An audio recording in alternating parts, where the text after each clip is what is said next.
Hi! So, God, it feels like forever and a day since I've been on here. So today I've decided to take it back a bit. I'm going back to, 2003, no, that's too far back, 2013 actually. Thinking back to my scar tutorial, my Grinch tutorial. I loved doing those like transformations and I haven't really done them since then. So I'm taking it back and we're gonna go and try and do a Quasimodo look. Now I saw someone do this on Instagram a couple of weeks ago. I'll link her look down below because it was amazing. And I'm gonna attempt to do it. I'm gonna literally do the whole thing on this half of my face. So for the majority of the video, you're not gonna really see what it looks like, but you just gotta trust the process, okay? Trust in me, I think it's gonna work. And then at the end I need to cover this half of my face with hair or whatever. But yeah, we'll see how it goes. Hopefully it's not an absolute mess, but So the first thing you want to do is use a light brown to lay down all the basic shapes of the face. This makes it so much easier later on when you're trying to place things. Now, the easiest way to do this is to just go on Google Images and find a ton of pictures of what you're going to do. You want to get images at every angle. So if you can find some, straight on, face on, that's good. And then find some from the side. And this will help you make it as accurate as possible. So like I said before, this whole face is going to be done on the lower half. You really want the nose in the middle to be in line with the two eyes. So that is how far you're going to bring them down. Next, you want to switch to a paler colour. So this needs to be 1 or 2 shades lighter than your actual skin tone. Now to start with, I used a brush just to kind of fill in the areas, but in the end I swapped over to a sponge to fill everything in. So you can just use a sponge from the start.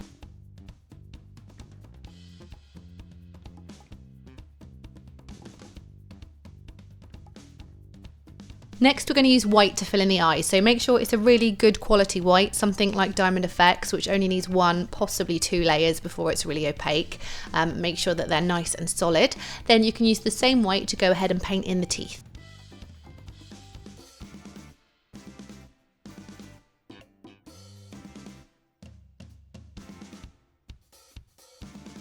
Use a pale pink to fill in his tongue. Now you only really need to do this on the bottom lip. There's no need to take it onto the top lip like I did, but I'll change that later. And then switch over to a red and fill in the rest of the mouth.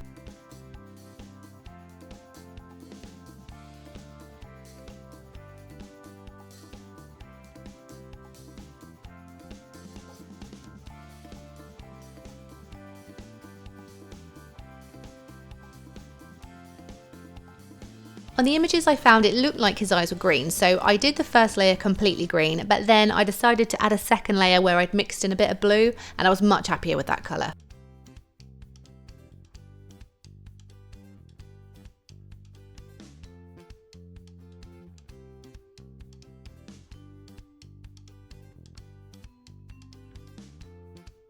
The next step is to add the shading. So I'm going back to that original brown that I used at the start, and I start with the edges of the face. You want to blend the side of his face back into your ears and hairline.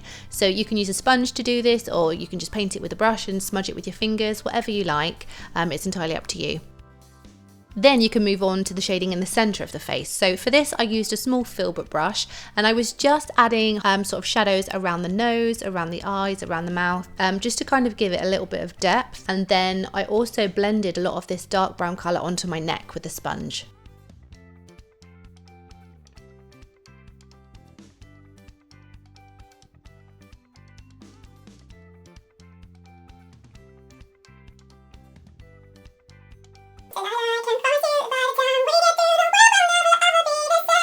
Next, we need to give everything an outline. Now, sometimes you can outline your cartoon characters in black, but looking at the images, Quasimodo is actually drawn with a brown outline. So I use a very dark brown on a really, really thin liner brush and just basically go around the edge of everything.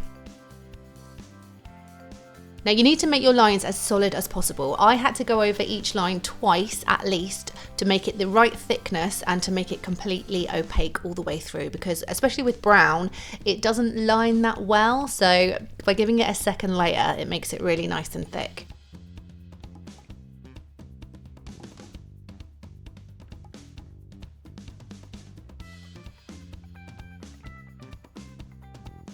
The only thing I don't outline is the top eyelid, because that is actually in fact black.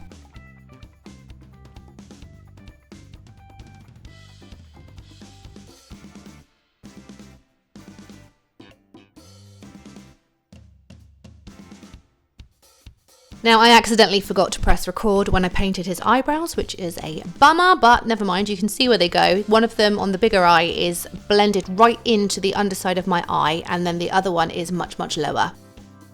Next, I'm switching over to black and I'm just outlining that top eyelid, which I didn't do with the brown earlier, and I'm also filling in the pupils. Now, on the images, only the larger eye had this black sort of, almost where the eyelashes were, but in the end, I do both eyes, so at this point, I would do them together. Here I'm just touching up a few of the little tiny details, so I'm using that pale pink to fill in the gums, which I didn't do earlier.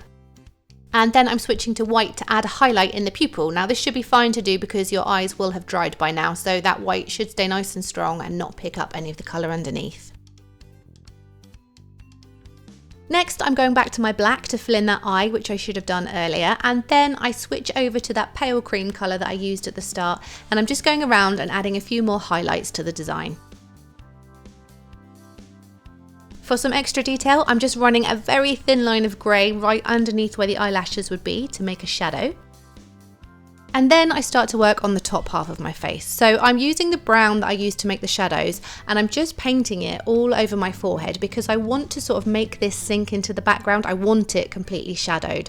So all over my eyes, all the way up to my hairline. And then I'm going to take some of the darkest brown, the one I used for the outlining and the eyebrows, and I'm going to paint this on my eyelids, blending it up to my eyebrows. And by doing this, I'm trying to sort of camouflage my actual eyebrows so they don't stick out like two solid lines underneath the hair. And once you've done that, that's it for the paint. So now we need to work on a way to conceal the top half of my face to make this all sort of come together. So I'm using some old hair extensions. I split them into two and I am sort of gripping them onto my head. I'm not using the clips that they come with. I'm just gripping them onto the top of my head and sort of arranging them around the top half of my face, bringing them down the side slightly. And I'm just using some Kirby grips to put these in.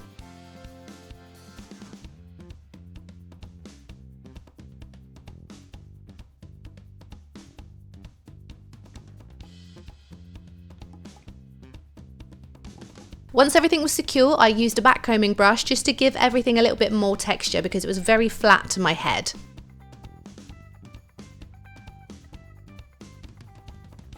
And then because these extensions are so brown and Quasimodo has like a reddish hair colour, I used some coloured hairspray just to change it. But still, even with that hairspray, it wasn't quite the right colour. So in the photos that you see, I've actually changed it and made it even more red on Photoshop. And then the final step is to conceal all of that gripping and hair extensions that you've got going on at the back. So in the movie, does Quasimodo have a Primark dressing gown on? No, but don't come at me because that's all I had in the house. And you know, it kind of works. You have to use what you have, and I think we've pulled it off. And obviously it goes without saying that you do need to close your eyes for this to look even remotely realistic. Not that it's realistic, but you get what I mean. It's not something that you're going to be able to wear to a fancy dress party and keep your eyes open all night because, you know, it's just not going to look good. And that, my friends, is it. If you've made it to the end, thank you so much because this was a weird one, to say the very least. But I am actually quite pleased with how it turned out. Thank you so much for watching. Don't forget to subscribe, like, comment if you've got any ideas of what to paint next, and I will see you again soon.